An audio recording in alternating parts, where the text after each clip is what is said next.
everyone, and welcome back to another episode of What the Forensics. My name is Rebecca, and I am joined here once again today by the wonderful Nicole and Journey. This week, I'm so excited. Nicole is going to be telling us all about the case of H.H. Holmes, which some have said is possibly the first serial killer in North America. So that's super cool, and I am not actually sure how truthful that is, so I guess we'll learn this very shortly. Just before we hop into it, we are just hoping and asking if you have any spooky experiences, any of our listeners out there, whether it's a ghost story or you just went to a really crazy haunted house and something weird happened. Any scary stories or spooky experiences you've had, we would love to hear them. We have an episode coming out for Halloween on October 24th, 2024. And we really want to tell your guys' stories. We think that could be a lot of fun, and it's a really great way to kind of engage with you guys and just learn more about our listeners and how we're all a little strange and spooky. So with that being said, Nicole, would you like to dive into the case of H.H. Holmes? I would. I would also like to add on to the Halloween thing. If you do have scary stories, try and get them into us before October 22nd of 2024. I forgot to mention that, but that's that important. way we can actually talk about them. If not, we can still post about them. We'll figure something out, but that's kind of like we'll read them out cutoff time. But yes, H.H. Holmes. I do want to preface, this may not be as exciting as we had initially hoped, because while he did commit crimes, as we'll learn about, and while they were horrifying and not great, as most murders are not great, a lot of the facts and stories and aspects to his crimes, have been like sensationalized and kind of have been created as or become an American tall tale in some sort of way, being based only really on a kernel of truth. So his crimes were more likely created out of what's called yellow journalism in the 1890s. And this was basically journalism that was based upon sensationalism and crude exaggerations. And then what we also know comes from accounts from his personal memoir, but he wrote this while he was in prison awaiting execution, and not all that reliable. I'll touch on that as well a little bit, as well as getting sources from, like 20th century pulp novels, and again, all of these different newspaper sources. So there is factual evidence to what he's done, but a lot of like what we know H.H. Holmes to be at or to be and to have done isn't really based on fact. That's just kind of like a story that's been spun. It's a cool story. It's an interesting story. And we'll touch on it a little bit, but there's also the book I had mentioned last episode too, The Devil in the White City. This is like a non-fictional historical novel. It's very much though like based on true events. So he has all of his like proper sources, and it's a really good book the way that it's narrated. But he does mention in the end that, or in like the end notes, that while some of it could have happened, it wouldn't have happened like that. He basically like creates scenes out of little tidbits of information. Oh, okay. But I do recommend the book. I enjoyed it. Is it like a pretty thick novel? It's about like 300 pages, I think. Okay, nice. Yeah. And it's all about H.H. Holmes?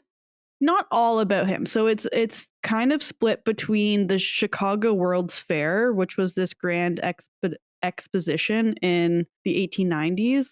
And so we learn about like that being built, the architecture, the architects, but how they also kind of intertwine with Holmes's time in Chicago at that time and in the area. Oh, I didn't know he was based in Chicago. I thought he was in the UK. No. So Jack the Ripper was in the UK around this time. And so Holmes kind of like, it's said that he took some interest in Jack the Ripper and was like always reading the newspapers and tabloids that came out about him. What if he was Jack the Ripper? And he just like traveled to the UK to kill people and then came back? This could be. I don't know what travel was like back then and how quick he could have. I'm sure there are theories out there though that would explain, like, that have found evidence, circumstantial evidence to have linked the Yeah. two. Because they were around the same years, Crazy. which is really interesting. Yeah. And you know what? Okay, now that you've mentioned that journey, we will come back to that point at the end of this, okay? Okay. Because there's parts of his life that would make sense and his profession. Amazing. Anyways, okay, yeah, spoilers. Sensationalized, we'll get that out of the way. So take what I say, not like a grain of salt, but sums up. So there is some fact, there is some fiction, I guess, to it all. Essentially, though, the facts are, which have been confirmed, he has killed between 4 and 9. 4 people are yes, Okay. possibly 9 total. There are sources that claim upwards of 200, and that's just not real at all. Okay. That is good to know, because I fully believed that he was like super duper evil devil incarnate sort of thing. Yeah, same. And that's what's so spread about on the like news and these tabloids and media and stuff like that, is everything's like, oh, he's killed 27 to 200 people. He had this crazy murder castle and all of these things. And it's just like, he was more of a fraudster than anything. Surprisingly. Really? Yeah. I was so shocked when you texted and you were like, yeah, I don't think there's going to be much for this episode. And I was like, really? I feel like there's got to be so much. But if everything's fake, that makes sense. Right? And it's so hard to know what's real and what's not, because it was the 1890s too, right? Like, I feel like most historical things, we don't have decent primary sources to like back that up. And even primary sources at this time were just these tabloid newspapers. Yeah. Like not accurate at all. Yeah, I briefly think about like our Freemasons episode about that guy. I think it was in the 1800s, and he was writing like a bunch of newspaper articles because he claimed to be like a born again Christian. He was like, this is all the evil stuff the Freemasons are doing. And it was actually just basically like a prank on the Pope. Like, and everyone believed him. And even to this day, like those theories come from that. So it spreads like wildfire. Why it might not be very reliable from that time. Yeah, I know. I use that guy as like a cautionary tale of like, this is why it's important to double check everything you're reading because it could be written by him and he could just be lying, right? Like you just never know. You never know. And yeah, so he did kill people. Don't get me wrong. He did kill people. Didn't kill 200 people. And I don't know. Yeah, I'll just be the bearer of bad news right now. But the infamous like murder castle or the murder hotel wasn't really a hotel either. So like, what? Even the hotel aspect is just so sensationalized that it's not as nefarious as it is widely believed, which is like, from a true crime perspective, kind of disappointing. Like it's interesting to know or like to think that something so horrific, it can sound really bad, but something so horrific like actually existed in a physical building. But it's not. I think it's just morbid human like curiosity. It's like none of us want this to be true, but at the same time, it's like, but what if someone is capable? Yeah. Right. It makes me kind of think of the Winchester Mansion and how like I was just going to say that. Yeah. So it's not even remotely close to how cool that house is. Not even close. Yeah. Noted. Yeah. So all of that sad news out of the way.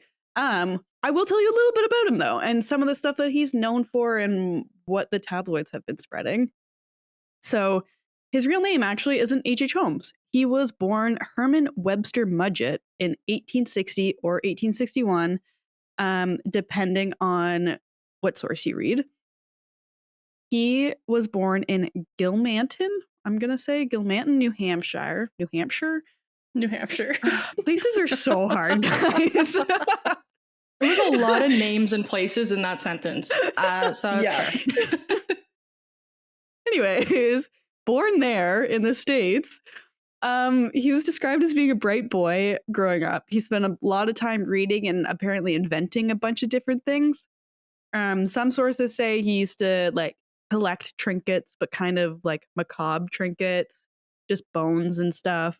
He had like his first tooth he lost in there supposedly, and a picture of his like 12-year-old girlfriend. He was 12 at the time, or around that age at the time.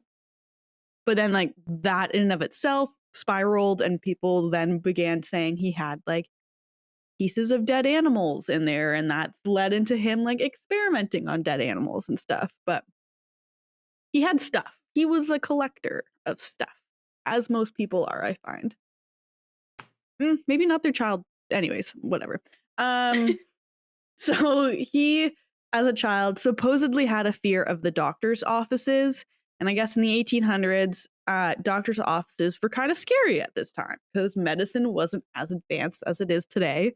And so I guess a lot of the doctors' offices had like organs and body parts and different things just in jars around their office. Well, like, weren't barber surgeons still a thing at that point? Oh, Like, maybe. weren't barbers still I don't think they were performing like major surgeries at this point, but I think they were at least still doing like bloodletting and dentistry and stuff. That is really cool. I have no idea. Maybe the mid to late 1800s? Or no, it would be probably like early to mid 1800s.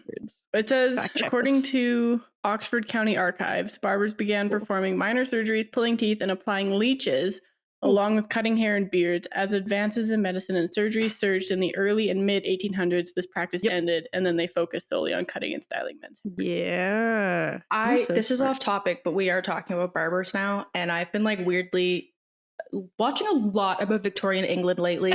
And I learned that part of the origin of like the barbershop quartet, like the four singing men, comes from because there was a lack. Obviously, they didn't have anesthetics back then, so like these were very painful procedures, getting your teeth pulled, cut off, whatever.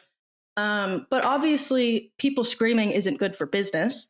So barbers would frequently either like put instruments out in their waiting room and ask patrons to like play music and have a good time while they're waiting. Or if it was a more successful kind of like wealthy business and they can afford it, they would actually hire singers to sing outside their business so that you couldn't hear the screams, so that people wouldn't get scared of your business. Interesting. I would be mortified to that. Yeah. If I was passing a barbershop and heard curdling death screams. I didn't even know that they were performing surgery. So that's really interesting. Me neither. Oh, it's so fascinating. Victorian England was crazy. It was wild. Were they doing that they must have been doing that in the States then too, not just Victorian England.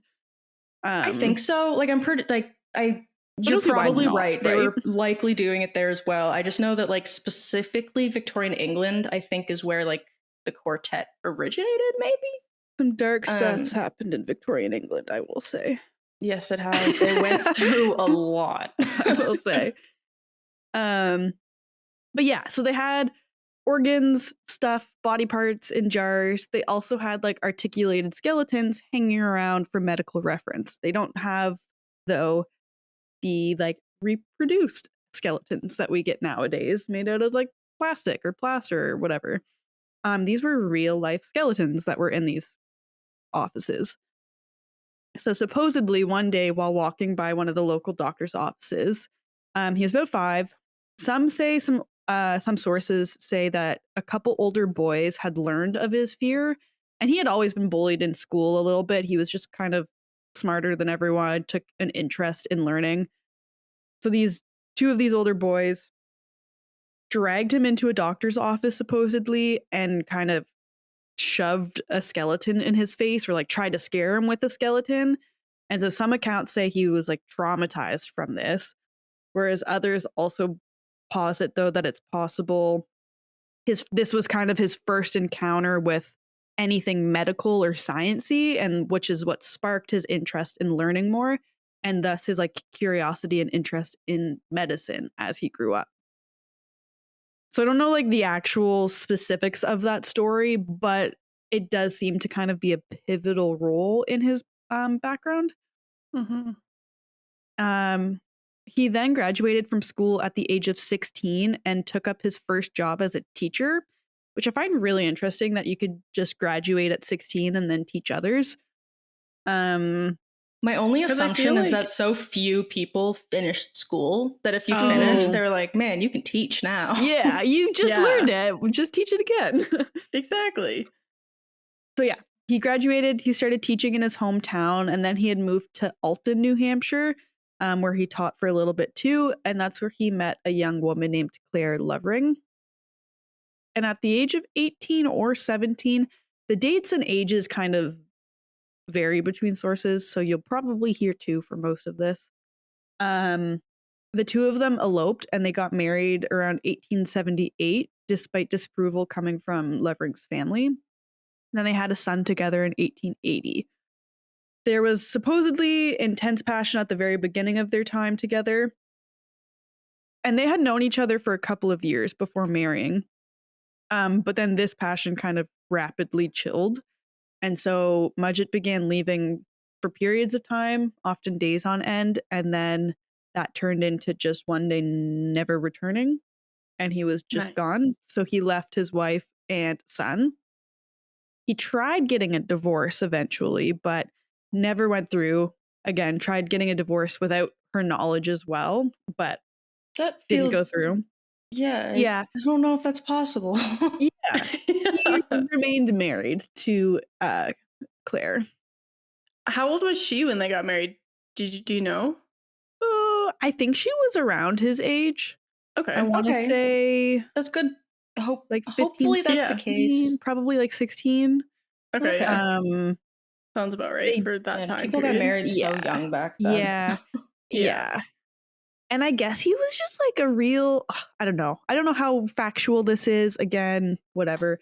He was a hound dog apparently, and he just like wanted to get with her. And she's like, no, I need to wait until marriage, obviously, as that's how life happened back then. He's like, Mhm. fine, okay. So then they got married at 18 and 17 and or 17. And then he was like, okay, well, got what I wanted. See ya. And then just left. Because at 19, he left New Hampshire. Oh my God. Wow, what a dick. Right? Yeah, so at 19, he ended up leaving New Hampshire. He enrolled at the University of Vermont, and he was there for a year before eventually going on to study at the University of Michigan in 1882. And I guess they were known for their medical program at the time, their medicine and science program. And so it said that he also studied under the chief anatomy instructor while at the University of Michigan. His professors, I guess, didn't have much to say about his academics, but did recall him being, quote, a scamp. He had a breach of promise with a hairdresser, a widow who came to Ann Arbor from St. Louis, end quote. And that he was, quote, mild, inoffensive student of ordinary ability, end quote. I mean, I'd much rather be an ordinary student than Yeah. the teachers being like, oh my God, they were such a pain or they were so dumb. Like, I'd rather be average than excelling or the opposite. Yeah, Yeah. agree. So, like, when you say a scamp, like, He was just fucking around. okay. And Yeah. so the I breach of picture him like a promise with a frat boy. hairdresser, did he just like not pay her, or did he just like say, oh, No. we're gonna get married just so we can have sex, and then I'm actually just gonna dip and we're not even gonna get married? So I believe the hairdresser was not Claire, but a different woman who he slept Oh. with despite her being married and him being married, or the vice So versa. they're like both mistresses or something. Yeah, he had quite, Okay. he did love a good mistress, I will say. Okay, cool. Aw. And then his second one or third, I guess, is this widow. I believe it's the hairdresser who is a widow that came from Ann Arbor. Okay, I'm with you. I read that as two Gotcha. separate people. Yeah, I think it's just one. It's just written oddly the way that it was quoted. I find it hilarious that his teachers describe him as a scamp, but also like he's just ordinary.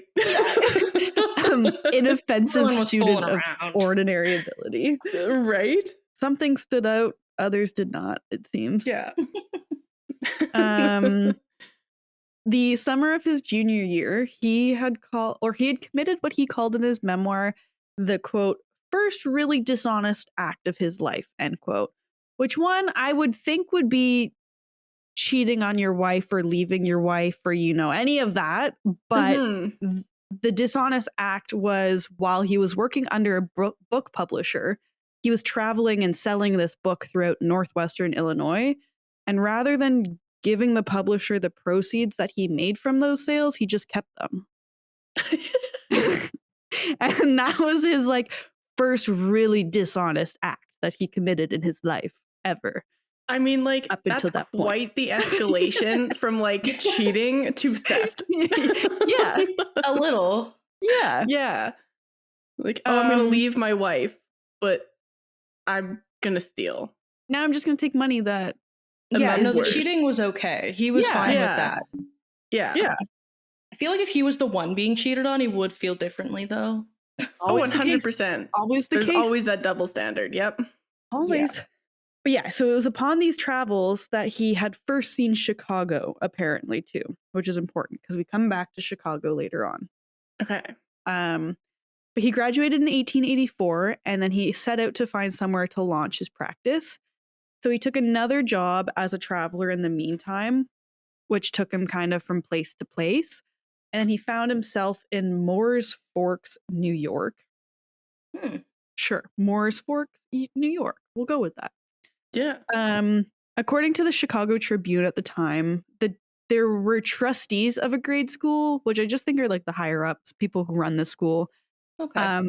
Those people for the school in Moores Forks, were, quote, impressed with Mudgett's gentlemanly manners, end quote, and hired him to be a school principal. So I mean, he was already a teacher. So. He was already a teacher. He did kind of have the credentials. I'll give him that. But he knew how to swindle. He really knew how to swindle, and I think this was a part of that. So he worked here for a year before opening up a medical practice. And I think it was while he was in this town in New York where he ended up being in need of some money because working as a teacher didn't pay well. He didn't have his own practice at the time as a pharmacist or a druggist, I guess they called him. So he had remembered a conversation he had while back in school with a fellow student who surprisingly was from Canada, represent. But the info of that conversation was that the two of them talked about how easy it would be for one of them to buy life insurance, the other would be made the beneficiary, and then they would use a medical cadaver to fake the death of the person who was insured. Honestly, that sounds really elaborate just for a fraud. For some money. Scam. Yeah. He loved this idea, though. This, he was so passionate about.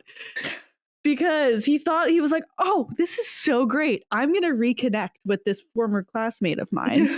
I think it's still in New York at this time. Timeline's a bit hazy. And I don't know if it even panned out, this initial attempt.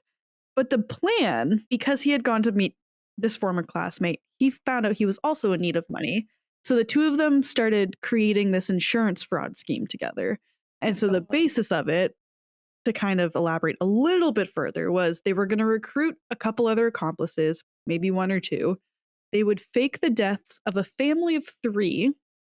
They'd substitute medical cadavers for each of the people in that family, and then the bodies would then turn up in an advanced state of decomp, making it difficult to identify the bodies.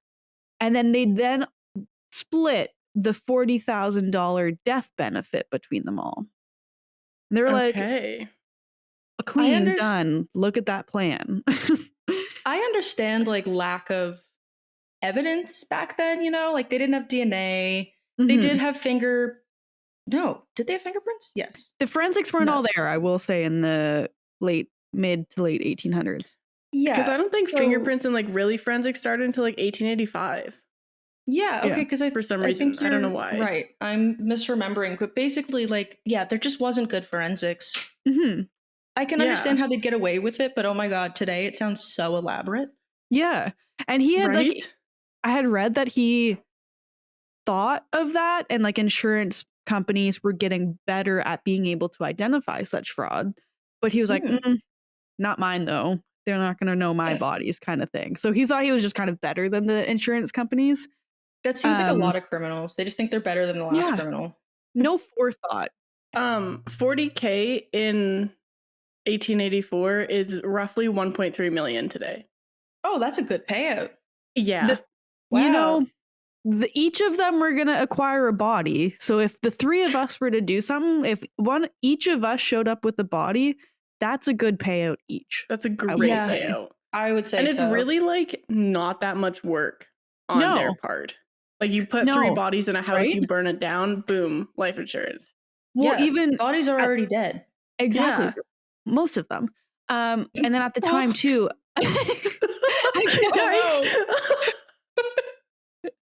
No, I guess the bodies that they're getting are dead. I was like, these medical cadavers should be dead. Yes, okay, these cadavers, correct, should be dead.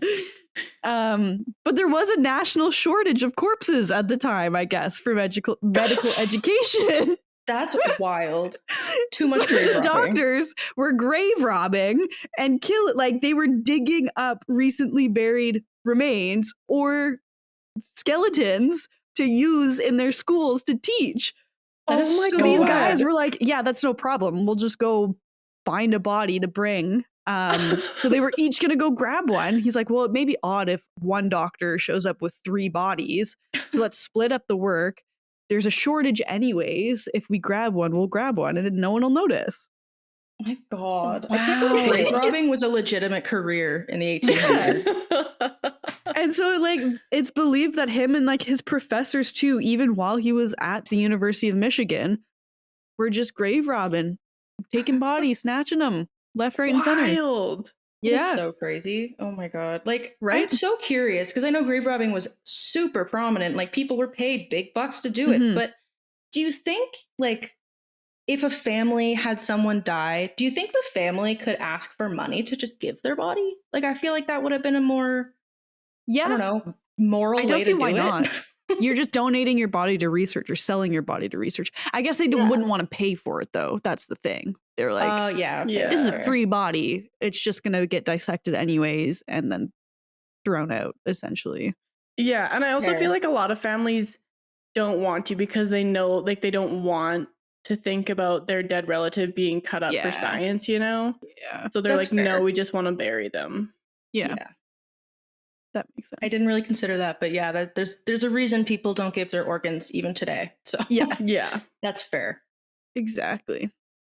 So all that being said, couldn't confirm if they went through with that. I don't believe they did. There was discussion about how he had gone to Chicago, acquired his portion of the deal, tried to bring it back, had to leave half in storage, half then traveled with him. Like, it was just so oddly worded trying to figure this out. So I'm just like, I don't know if it happened or not. Maybe if you want to think it did, you can think it did, but that's fair. There was at least conversation and brainstorming as to how to conduct this insurance fraud. Right.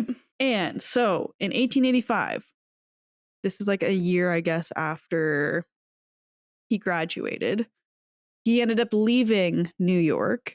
He just left in the middle of the night, didn't pay his lodging bill, and then he found work at a local drugstore in Philadelphia. Didn't work here long, though. He left the city shortly after a child had died after taking medicine receipt like that they got from the drugstore Mudgett worked at. Right. So that's a little suspicious. So he just said, see ya. And then I feel like that wouldn't have been that wouldn't have been terribly suspicious, and he might not have done anything, I don't know. But I feel like it would have been less suspicious on his part if he didn't leave immediately after someone died. Mm-hmm. Yeah. Yeah, agreed. So he ended up catching a train headed for Chicago, but he learned that he wouldn't be able to work as a druggist in Illinois unless he passed the licensing exam. Makes sense. I don't know if he ended up taking the exam and he passed, or he just forged his way into being able to practice. But in 1885, he moved to Englewood, Illinois. And this is a suburb kind of like outside of Chicago, but quite close still. And then this is where he changed his name to Dr. Henry Howard Holmes, and he started to work as a pharmacist. So this is where we get our H.H. Holmes from. And some sources say it was like an homage to Sherlock Holmes. Could be. I wouldn't be surprised. Not positive though. Yeah. He had seen signs for the pharmacy of Holton Drugs, and he had gone over to visit Holton Drugs, and he noticed that there was a large vacant lot across the street. And while in Holton Drugs, he had met an elderly woman named Mrs. Holton and supposedly had introduced himself as a doctor and a licensed pharmacist and asked if she needed any help in her store. So they had sparked up a conversation. Mrs. Holton apparently revealed to him that her husband was dying of cancer. They had an apartment upstairs on the second floor of the pharmacy. And she confessed that managing the store while also caring for her husband had become quite a lot for her. So Holmes had said, basically, let me ease your burden. I'll help you turn the store into a thriving establishment. Let me buy it off of you, pretty much. And then we can go from there. So she was a bit happy and excited to know that maybe he could come kind of save the day. So he did end up buying Dr. Holton, the husband, did end up dying. And so Holmes made the widow an offer. He would buy the drugstore and allow her to continue living upstairs. And so she signed the deed over to him. The regular patrons of this drugstore, though, ended up really missing the comforting presence of Mrs. Holton. They knew that she had sold the pharmacy, but all of a sudden she just wasn't seen around town anymore afterwards. So they started kind of questioning where she had gone. And Holmes had explained to those who asked that she was in California visiting relatives. And then as time passed on, he changed the story to say that she liked California so much that she decided to settle there permanently. So she just wasn't coming back. But she was living upstairs. Yep. Supposedly? Okay. Yep. Suspicious. Yeah. So she still had her apartment upstairs. And then once he bought it, that's when he was like, oh, she moved out of this apartment, moved to California, liked it there so much. So she's staying there. Right. But did she actually leave? Or was she still living in there and he was just telling people she's in California because I killed her? I will leave that up for you to decide. I want to say he killed her, but that's just speculation. Cannot confirm nor denied. Okay. So he ended up, I guess, changing the name of the pharmacy to H.H. Holmes Pharmacy. Not all that. They weren't very creative with the names of pharmacies back then, I guess. Wanted to make a name for themselves. Yeah, quite literally. And I guess word was getting out that a young, handsome, and apparently unmarried doctor was working at this pharmacy.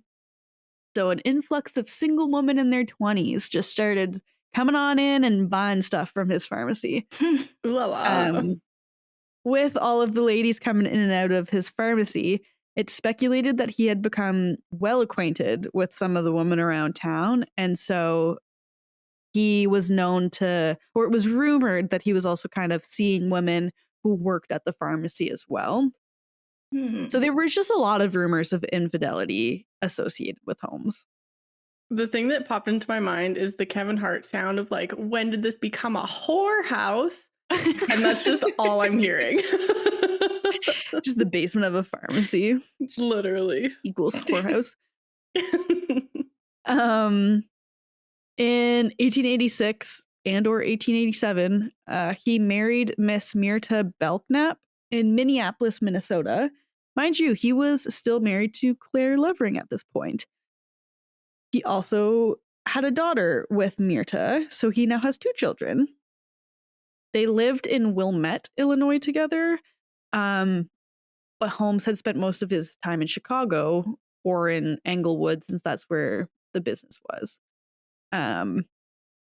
So he would come back every once in a while to visit for a time being, but he wasn't spending a lot of time with her, I'll say that. A couple of years later, in 1888, Holmes ended up purchasing the vacant land across from the pharmacy, and he registered the deed under a false name of H.S. Campbell. I just can't believe how easy it was to do that at the time.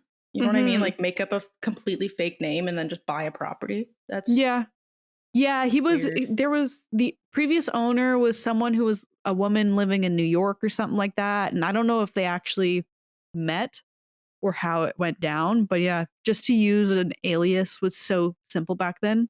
Yeah.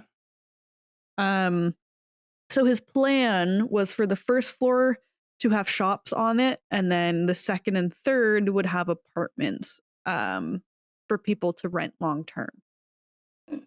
This is where kind of the sensationalized aspect comes from, but some sources say that Holmes's like idea and dream for the building was for it to have a wooden chute lined with axle grease that descended from the second floor to the basement, a Did hear room about next that. to his office with a walk-in vault with airtight seams and asbestos-coated iron walls, a gas jet built into one wall that would be controlled from his closet, and others installed in the apartments throughout the building.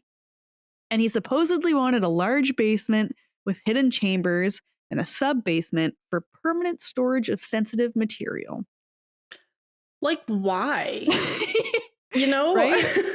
Even if you have a morbid fascination with killing people, this just seems like so much work to build just to do that.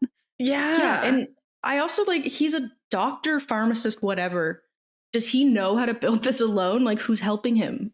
Yeah. So that's the thing. Construction started and it was so poorly done that he had like people coming in, and there was one source that had said something about the foundation being off by however many feet from one side to the other. It was just so shoddy. Wow. And then it took a while to build, and it was because there was just a very high rate turnover with the laborers. So I guess he just refused to pay the people that were building this place for him. One way for him to save money. So they would quit because of that, obviously, or he would just fire them after like a week of labor. And then by doing so, he saved money, technically, and no one became too familiar with how the building was being constructed. So that's why we don't know for sure, like, what was actually in there. Because most people who were working on the building, they were like specific to a certain thing, right? Like you had framers, you had people working on this room, that kind of thing. Crazy. Yeah. It's nice to see that construction hasn't changed in the last 150 years. Yep. Yeah. Wow. Yeah. At least construction nowadays aren't bringing in their materials via horseback or horse and buggy. True. Yeah. But do you want to hear a fun story about construction nowadays? Yes. Is this okay? Continue. Yeah. I don't know. We might keep this in the episode because I think it's interesting. But so one of the foundations that's being built on one of Bryce's sites was 8 feet out. Like it was, that's so wrong because the concrete guy was holding the plans upside down. No. And that's not even the cherry on top. No. They got kicked off site because they found a crack pipe with their tools. Classic. No. Classic. Classic. I love that.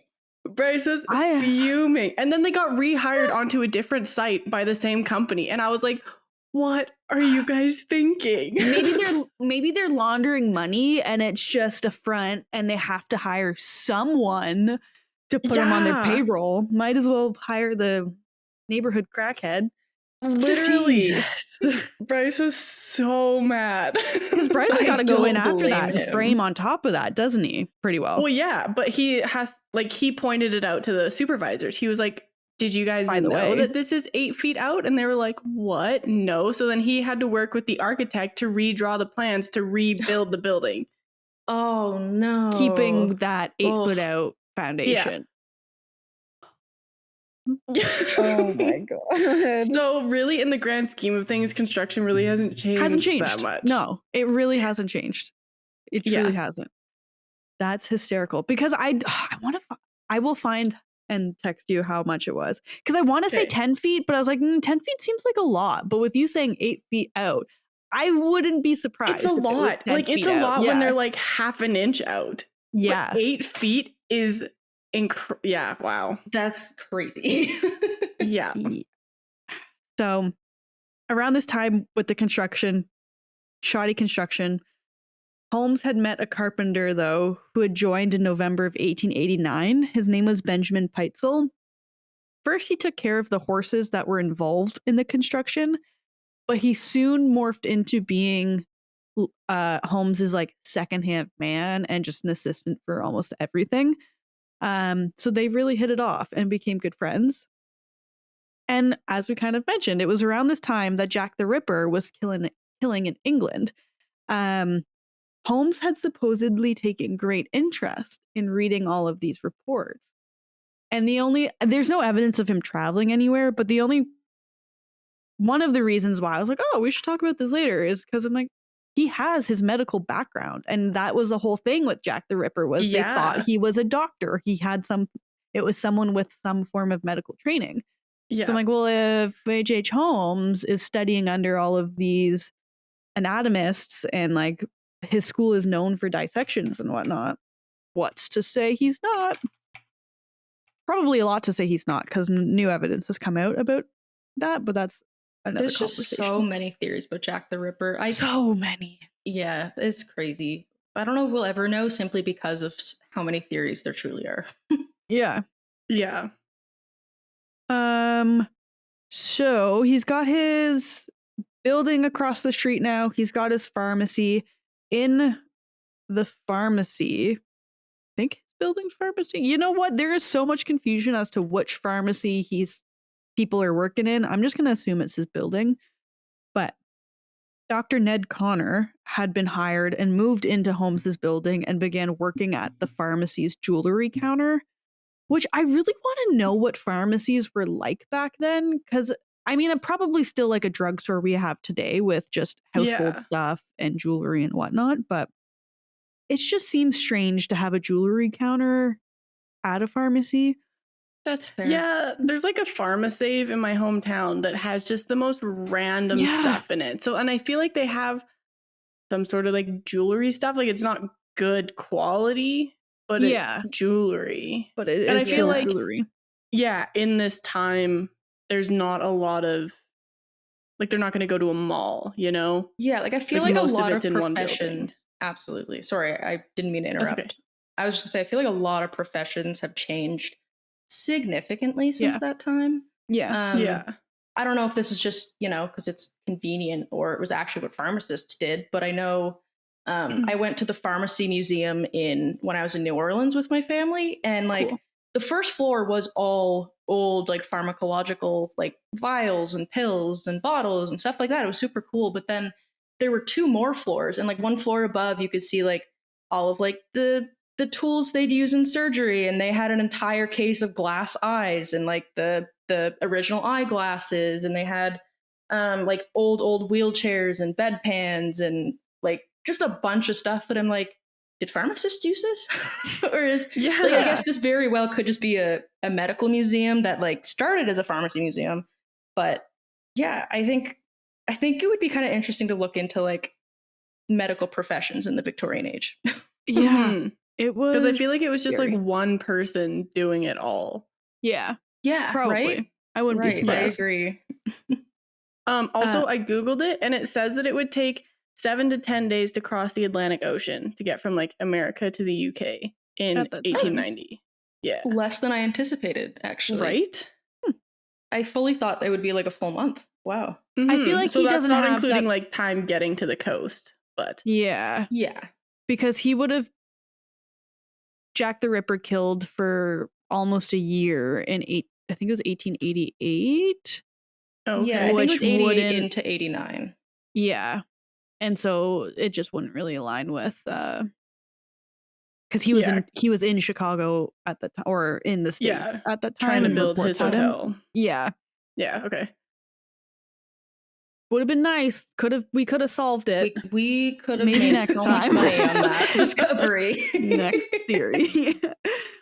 But anyways, Dr. Ned Connor working the jewelry counter. He was married to Julia Connor, and then they had a daughter named Pearl together. And some sources say that Julia and Holmes were having an affair, and then this led to Ned not being so happy about it. So he divorced Julia and left. Julia ended up getting custody of Pearl, and so Pearl stayed with Julia at Holmes's building. And so I guess like Holmes and her had a thing for a little bit. And then she apparently was pregnant with Holmes's kid. And so she wanted to get married because she's like, oh, well, I've left my husband's left me, or I'm no longer with my husband. I'm pregnant. Let's get married. And that was kind of her like way of getting him to marry her. Yeah. And he's like, no, sorry, I already have 2 wives and 2 children with other women. So I'm really not looking for a third. Actually, he was like, I will if you get an abortion that I perform on you. Oh, no. That's not any better at all. And she was like, okay, yeah. You're a doctor. No. I'll do that. No. So many people died from that. So, needless to say, Julia and her daughter were last seen on Christmas Eve of 1891. They were not seen afterwards.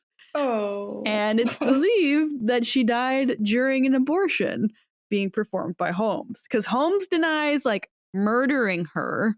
Yeah. But I think he's like mentioned, well, she died. Like he was very adamant on that she died during an abortion. Right. Like, what's to say you just didn't offer and disguise it as an abortion, right? Yeah. Yeah. He probably like was like, well, she needs to have an abortion because I don't want another kid, so I'll just like use this as my chance to get rid of her. Yeah, and I feel like it's really sorry. Go ahead. I was gonna say, how's anyone gonna know any different though? The other person's dead. Big question, right? Like he could make up anything he wanted. Yeah, and I almost feel like there's a chance that even the woman might have genuinely thought that was happening until like actually being murdered. You know what I mean? Yeah. Chloroform was used a lot too, so it very well could have just been like, oh, you're going under. You're not coming out of that though. Yeah. What happened to her daughter? Like Pearl was never seen again. Yeah, Pearl was not ever seen again. We don't really know what happened to Pearl. I do mention at the end something that could be related to Pearl, but as of right now, we don't know what happened to Pearl. Okay. She's just not there anymore. Spooky. There is speculation that he poisoned her, but again, no kind of like grounds to that. Yeah. So they were last seen Christmas Eve, 1891-ish. 1892 now, this young woman, Emmeline Sigrand, began working in Holmes's building. And so she worked there for about 6 months. And she was last seen in December of 1892. Similar to Julia, authorities believe that Holmes got her pregnant because they were kind of buddy-buddy for a little bit. And that she was killed during an abortion, or she had an abortion performed that went sideways and that resulted in her death. And so Holmes, I guess, in his memoirs and his statements and whatever, was very adamant on the fact that both Julia and Emmeline died by abortion or by failed abortion attempts. I guess we don't know this. Did he have any successful abortion attempts? Like, what's his mortality rate here? I have no idea. Because it's looking at 100%. He's probably like the doctor that has an mortality rate of like 115% or whatever it was, 120%. Like, just not good. Yikes. Not good at all. Following year, 1893, this is when the Columbian Exposition opens up, and this is the Chicago World's Fair. I didn't go too deep, like I actually didn't at all go deep in any surface level of the Chicago World Fair. But from what I can remember, from what I read from Devil in the White City, it was just like this big fair showcasing new things. And it was quite like, what am I looking for? What word am I looking for? It was like a world-renowned fair. Yeah. I know that. And there was a lot of like undertones of like colonists and just not great things. Like they had like little village expositions of like brown people just on show. They had people like, yeah, it was just It not wasn't good. Yeah. But Czech cereal was introduced at the World's Fair, and the Ferris wheel was introduced at the World's Fair. Really? So I mean, some stuff came out of it. Yeah. Some I not don't know great a lot about stuff. it, but I know that it was also. it was like revolutionary to like the public because it was like, look at all Yes. this new cool stuff. Something, yeah. There was like the pig. According to Wikipedia, it was to celebrate the 400th anniversary of Christopher Columbus's arrival in the New Okay. World. So I not didn't know even that. undertones. Wow. Like Yeah. quite clear. Yeah. No undertones there. It was Wow. Full on. Look up the different Yeah. the little villages they had What while you're on it. Okay, little villages. Oh, the zipper, elevators, Cracker Jacks, yeah. Ferris wheel, the first voice recording. Ooh. Oh yes, yep. What? Um, Oh, that's cool. I don't know if it was Czechs then. Maybe I'm thinking of Cracker Jacks or maybe Czechs as well. There was someone who had traveled to somewhere in Africa and brought back people to showcase. yeah, okay, horrible. so This is very midway off topic to of Java, H.H. the Holmes, forgotten Javanese village in Chicago that once thrilled America. Is that perhaps? There were a few. It could be one of them. I think that might be something. I don't know. I don't really feel like reading that whole Yeah. article. You don't have to read that. Yeah, I think it's this Javanese village. Yeah. Huh. But needless to say, not great things associated with the World's Fair. But this was the same time. So the World's Fair opened in 1893. And Holmes had planned, because Englewood was so close to Chicago, well, not so close, but close, that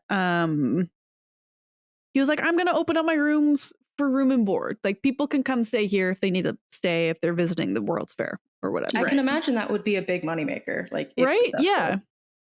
Yeah. And so he had planned to, and to furnish the apartments or the rooms or whatever, though, Holmes had apparently just purchased everything on credit and then never gave anything back. So he either like hid them behind fake walls or false walls. So when creditors came to like collect things, there was just nothing there. Oh my God. There were stories of him buying stuff, building his pharmacy store, building whatever around whatever he purchased on credit. And then as the creditors came to come back, say for a massive vault that he had purchased, he's like, oh, if you damage my property trying to remove this vault, I'm going to sue you. And so they weren't able to remove it because the place had literally been built around it. That is so so they're like, crazy. Hey, I guess you just have to keep it then. Yeah, I guess you just own your vault now. Congrats. You just bud. own the vault. Yeah. Wild. So a lot, I don't know if stolen stuff, I guess would be the term for that, but stuff that he bought with money he didn't have. Yeah. That feels like check fraud today. A lot of fraud. Yeah. See, Feels like he's fighting. Fraudster, more of a yeah. In 1893, Holmes had met Wilhelmina, also known as Minnie Williams, and she had accepted work from Holmes as his personal stenographer. And so he ended up managing to convince her to transfer the deed of a property she owned in Texas to a man she had never met. Oh. This man being an alias of Holmes. Okay. And then through however deed signing goes and names and aliases, Holmes managed to get the deed of that house signed over to Pitzels, the carpenter, him, but it was under a false name as well. But after the deed was signed then over to Peitzel, Williams and Holmes had rented an apartment in Chicago, probably about a month afterwards. They presented as husband and wife, and then Williams's younger sister, Anna, also known as Nanny Williams, was visiting, so she had gone too. They were just not seen again. Oh. So I lovely. guess Nanny had written to her aunt that she planned to accompany, quote, Brother Harry, end quote, to Europe. Okay. And in the letter, she also wrote that, quote, Brother Harry, which we know as Holmes, says you need never trouble any more about me, financially or otherwise. He and sister will see to me. I hope our hard days are over, end quote. Ugh. And so the aunt got that letter, but the two of them were never seen again. And this was about a month after signing over the deed eventually to Peitzel. Crazy. So, oh, we got a deed in Texas now. Cool. Or a house in Texas. Yeah. That's wild. Yeah. And because I feel like, sorry, I feel like them going missing after that letter isn't too uncommon in that day and age. Like if they're going to Europe, you're probably never going to see them again anyways, but it's the whole deed transfer that is just a little bit odd. Yeah. And then you got to wonder though, like, was she writing this on her own volition? Did someone else write it for her? It just seems very convenient because he never went to Europe. That's the thing at this time. Yeah. There was no trip to Europe. Right. So yeah, so I think something may have happened there. Something may have went on there. Can't confirm or deny though. So that is up to you. And it's not like her family, because I feel like a trip to Europe is going to be super expensive. And so her family's not going to be like, well, let's go to Europe to see if we can find them. Because where do you even begin? You're a month behind. Right? Yeah. Yeah. So then there's like sources too that say he ended up using Minnie's name in future scams that he had done. He just is like one scam after the other, basically. Yeah. He sounds like I guess like a con man. Just simplest term for it. He's a con man. Yeah. Yeah, very much so. Exactly. So the World's Fair had ended at the end of October of 1893, and this is when Holmes actually just fled Chicago. And so he continued fraud schemes though, but he just left. I don't know if he sold his place. I don't know what happened to it, but he was just gone. Crazy. And so when he left, him and Peitzel had planned to fake Peitzel's death in order to collect $10,000 from a life insurance company. So they had kind of started that plan, and Peitzel's wife was also in on it. So she knew and was behind it all that this is what Holmes was going to do. They were going to defraud this insurance company. She had some information. Right. It was in the next year, while still married technically to Claire and Myrta, Holmes also married a Georgiani Yoke in Colorado. I didn't really find a whole lot on her. He just married a lot of women. And it was all for like insurance, not insurance, but it was like he had a fraudulent reason as to why he was marrying these women. And they something to do with making money. Yeah. And from my understanding, they weren't all under his actual name, which isn't actually his name of H.H. Holmes. Right. But yeah, Holmes ended up killing Peitzel. And then basically told his widow, who was, like I said, in on the fraud scheme, that he was still alive, though. He was just in hiding. He was alive. Don't worry. So I think he had said that to like take the money for himself or something like that. I don't know what his intention of telling her that he was still alive was. As he was telling her this, he managed to also convince her to let him travel with 3 of their 5 kids. Oh, no. And I don't know, again, what his plan was. Well, we learn what his plan was with those kids, but like what the argument was to convince her, I guess. Yeah. Hey, I killed your husband, but he's still alive. Can I have 3 of your kids? Let me take 3 of your kids with me. Yeah. Pretty please. I'm not giving you any money from this insurance fraud. Yeah. She ended up saying yes eventually. So that's the 3 of them, right? The 3 of them went with him. And unfortunately, in July of 1895, the bodies of 2 of the Peitzel's kids were found buried beneath a cellar in Toronto, Canada. Oh my God. What? That's unexpected. Yeah. So he was making his way up. I guess he had his previous friend, student, former classmate who was in Canada, so possibly connections up there. But there was an absence of visible injuries on these bodies, and so it's speculated that Holmes locked them in the trunk and filled it with gas and killed them that way because there was just like no damage to them. Yeah. And then the charred remains of a third Peitzel child was unearthed at an Indianapolis cottage that was once rented by Holmes. They're everywhere. Wow. They're everywhere. I don't know why, but from what I could read, he killed them because he didn't want them telling anyone about this fraudulent scheme and or the fact that he killed his father. So he was like, I'm just going to kill 3 out of the 5 kids. But yeah. Wow. I'm looking up a map just so I can kind of sort of visualize where this all happened. Yeah. It's all over the place because I even looked up his hometown to Chicago and it's like a 15-hour drive or something like that nowadays. Wow. Oh, wow. Yeah. That's crazy. I believe.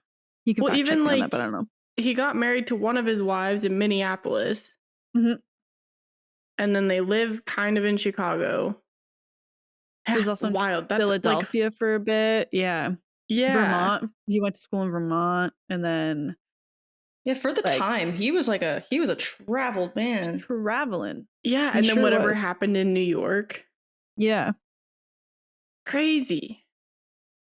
So Holmes had told various stories to the police while in custody and admitting at one point in time that he had killed 27 people. We know this isn't true. Several of the people he claimed to have killed were actually still alive at the time, so kind of a moot point. Yeah. But at least 4 people, because he did kill Benjamin Peitzel and his 3 kids. Possibly 9. He was convicted in 1895 for his murder, like Peitzel's murder. And while awaiting execution, this is when he had penned his autobiography, which is what newspapers absolutely latched onto. Yeah, I bet. Despite it being just full of false information. Like he's just talking to talk, you know what I mean? Like that's what killers do when they're given a platform to speak. That's amazing. So like, this is my last chance to get out my word and maybe make some money. Yeah. And maybe not all killers, but pattern recognition, a lot of them just spew information because they love talking. Yeah. Well, he has control of the whole narrative. Exactly. No one knows what really happened except for him, so he can say whatever he wants. Exactly. Yeah. And so days prior to his execution, the Chicago Tribune had published a piece condemning the, quote, multi-murderer, bigamist, seducer, resurrectionist, forger, thief, and general swindler, end quote. Wow. And like fun stuff to add to your resume, I will say, long list of items. Yeah, really though. Yeah, I guess. The newspaper reported that Holmes, quote, suffocated his victims in a vault, boiled a man in oil, and poisoned wealthy women in order to seize their fortunes, end quote. So you more can good see things how, to add to your resume, right? Yeah, working it. They're really working it. So like I can see how some could be based in fact, but it does seem it is very sensationalized. Yeah. But yeah, conveniently enough as well, while he was in jail, this so-called murder castle that it had been dubbed was gutted by fire. So the inside of it just completely burnt, ruined. And witnesses had said they saw 2 men entering the building the night of the fire. But did he have accomplices? Like, who were these men? That's what I was going to say Peitzel, but he's dead, so not Peitzel. But like, maybe the Canadian fella? Yeah. They're another acquaintance that we briefly chat on in the next slide, but it could be like any other doctor he had talked with, right? Yeah. Maybe his original fraud scheming friends from school. You never know. True, because it wasn't only the Canadian that was in on that. Yeah. True. And And then in May of 1896, Holmes was hanged, and at his request, supposedly, possibly because he was worried of grave robbings, he's said to have been buried 10 feet underground in a cement-filled pine coffin. Wow. I doubt it. This I'm unsure about, though, because in 2015 or 2017, around then, descendants of his supposedly had him dug up so they could fact check basically that he was actually dead, because there was rumors spreading about that, oh no, he didn't actually die, this was someone else in his place, they buried him, he's out willy-nilly and was living his life. That would get crazy. He was dug up, dental records confirmed, which I'm unsure, maybe not dental records, but something within the teeth could confirm that it was Holmes. Mm-hmm. Yeah. I don't know what the 1800s dental records were like. But that being said, while Ben Peitzel and his 3 kids can be linked to Holmes and being killed by Holmes, the bodies of Julia, Emmeline, Minnie, and Nanny were never found. And we also don't know what happened to Pearl. Mm-hmm. But it's rumored that Holmes had actually sold their cadavers to medical schools. That would be really unsurprising. Right? That's what I'm saying. And he even had an associate who was known as an articulator for medical schools. And Genius. So, right? Yeah. Okay. There was one. This comes from Devil in the White City, so it's not as it happened, but it could have happened where he killed, the way it's described in the book is that Julia knocked out with chloroform. He goes up, takes Pearl with chloroform, comes back down and kills Julia fully. And then the next scene kind of has this doctor come in, this other associate. His name was M.G. Chappell. He came in. Since Holmes was a doctor and was known for dissections or whatever, he wasn't surprised to see a woman, the body of a woman, an abnormally tall woman, he had described her as, on this table, but it had looked like she had been defleshed almost, cut in the down and then skin pulled. Almost like they were doing an autopsy or something. Yeah. And he was like, oh, I was just finishing up my dissection. I did my research. I'll give you $36 to clean her bones and articulate her. And he's like, damn.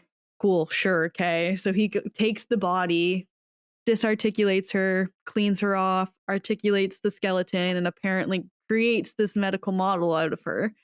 Again, dude, he is so smart. Speculation, but I wouldn't put it past him. Yeah. So I don't know what the ID capabilities are like at this time, the skeletal ID capabilities, but probably little to none, because especially if he had already messed up her face, you have no real way of identifying her unless she has a birthmark that's known. But if you don't know her, right? Yeah.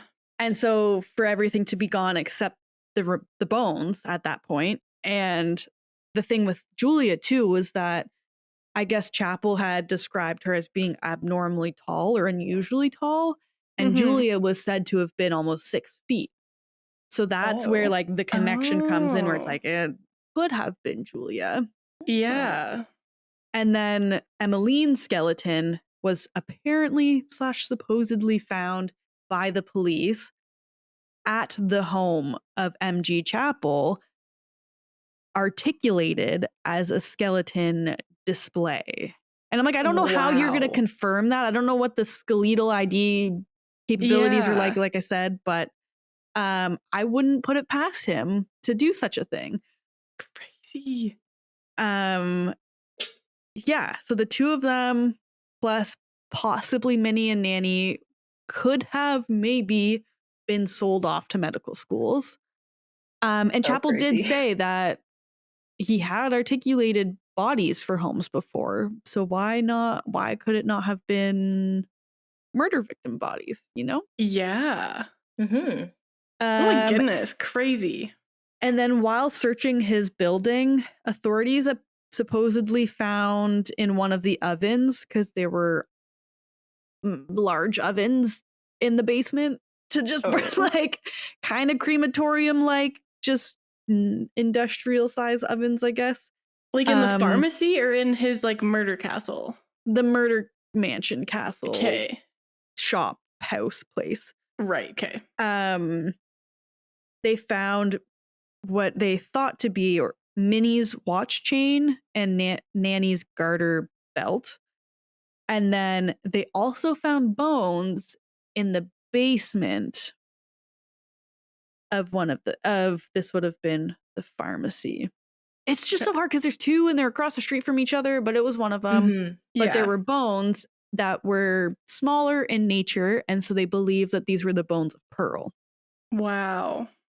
So they can't, nothing's been like 100% this is Pearl's body, but bones were found.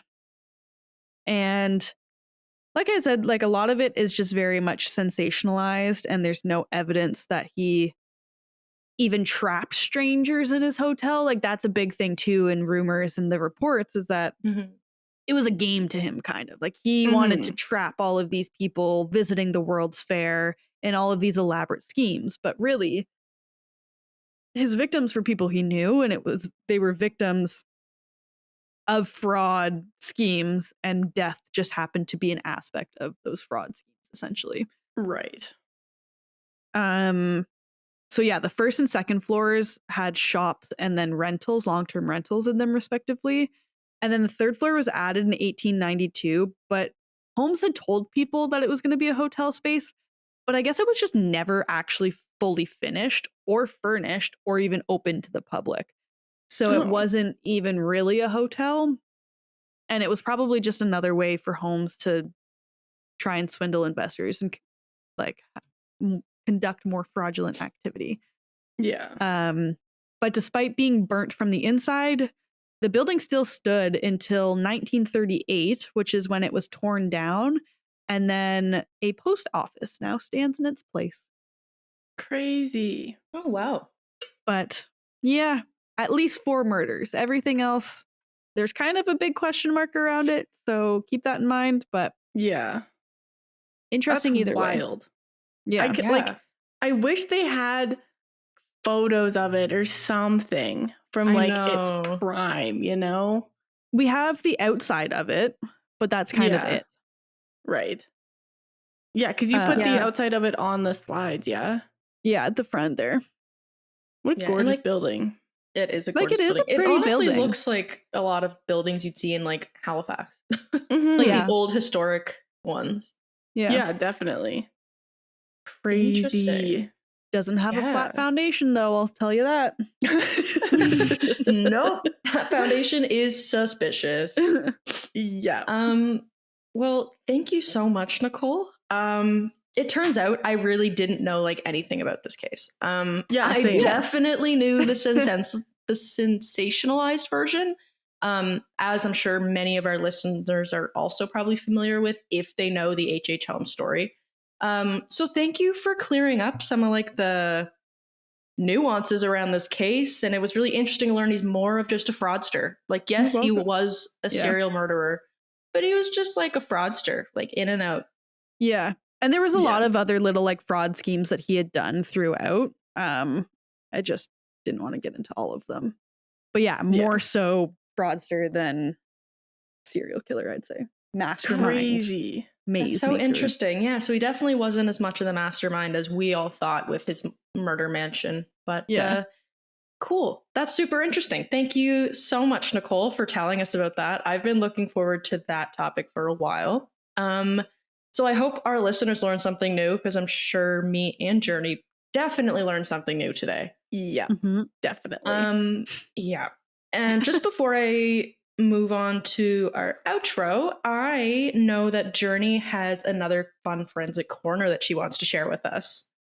I'm so excited about this. It's so cool. So on September 25th, 2024, near Grand Prairie, Alberta, so very northern Alberta, they found this huge dinosaur skull.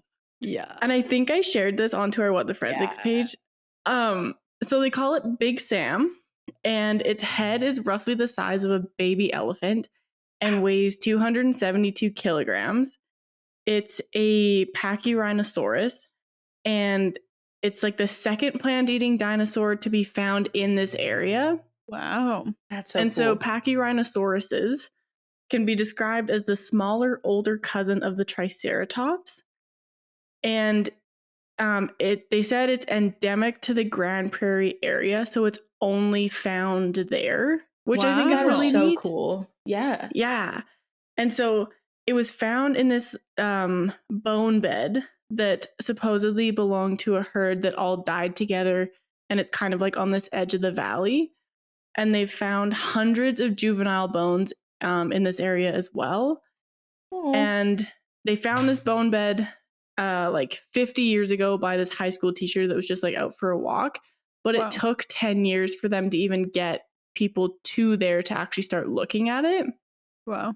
And Wow. then once they did, it turned out that this is one of the densest bone beds in North America because it Wow. contains 100 to 300 bones per square meter. Holy smokes. That is so cool. Right? I find it fascinating that this is the first time I'm hearing of it. Yeah. Yeah. Yeah. Like I agree. crazy. And so they found like turtles, dinosaurs, lizards. 16 years ago, they found another large skull of a Pachyrhinosaurus, which is now at a museum. They said that this skull is 30 years old, so I'm assuming it was That's when it 30 was years dug old up, when it died. Maybe. Oh. It was dug Oh. up 16 years ago. Oh. Oh, I see. So it'd be like a 30-year-old Pachyrhinosaurus, like at Yeah. its death. How It do died you 70 million years ago or whatever. Yeah, I was gonna say it's kind of hard to gauge dinosaurs because of the millions of year differences. Yeah, a little bit. But, like, So I was like, 30 is not that much in the grand scheme of things. yeah, I was like pretty sure it didn't exist 30 years ago, but whatever. And so these two dinosaurs are thought to be like the elders of this herd. Mm-hmm. And they have a horn on their nose like a triceratops. Or no, sorry. Instead of having a horn on their nose like a triceratops, they just had a bump that's called a boss, I guess. And then they've got big bony bumps over their eyes as well. Cool. And it's the only dinosaur, I guess, that kind of has that because it's a very distinctive look, I guess. Mm-hmm. They don't know the genders of these adults because I imagine it's almost How do you impossible to Yes. gender a dinosaur. That's Gender a fair. dinosaur. Yeah. And so the skull was found upside down, almost as if it was like lying on its back. Oh, I remember hearing that. Yeah. Yeah. And then it was very, very well preserved, I guess. Mhm. Because you can see like the cranial plate or like the Yeah. mouth plate because of how it died on its back, right? Yeah. There Which you was something don't like get that. a lot of. Yeah. So cool. In one of the TikTok videos I'd seen about it, they were like, because it was upside down, you can see like the outline of like the brain on the skull and then like on the palate. Yeah. So cool. So cool. But yeah, so it roamed northern Alberta about 70 million years ago. Crazy. That is amazing. Like, I Right? cannot believe there were these creatures standing where we've been standing. Yeah. I'll never It's- wrap my head around that. Yeah. So And- we need to find out what museum it's going to and see if we can see it. We need to Yes. set up a tour of that bone bed or something. Yeah. Right? Grand Prairie Yeah. is a long drive, but I'd be down to do that. We could do it. Road trip it. Exactly. And so this is like one of the biggest skulls that this particular paleontologist had ever excavated, which is Yeah. so cool. Do we think that That it's endemic is to the Grand Prairie just because no others have been found elsewhere because of just how excavations occur? Or is it possible that they could be elsewhere? They're just claiming it for right now. I have no idea. I don't know how dinosaurs work and where they roam. Well, yeah, so because 70 million years ago, we would have been Pangea, would we not? I'm Yeah. not going to answer that because I I'm don't not- know. There's a lot If of we years weren't that have happened Pangea, between. we were like starting to spread. Okay, sorry. Pangea was 300 to 200 yeah, million I was years gonna ago. say Ooh. Pangea was quite a while ago. Oh, right. Okay, Never yeah. mind. Was that like the? I'm not even gonna try and guess that era. Yeah, I have no idea. But I don't know. Just in this article, it says that they were endemic to the Grand Prairie area. So it's been Cool. found nowhere else in the world. That which is so neat, though. Like, just crazy. we got Canadian dinosaurs. Dude, we have so many. Alberta is like 100%. full of dinosaurs. That is My amazing.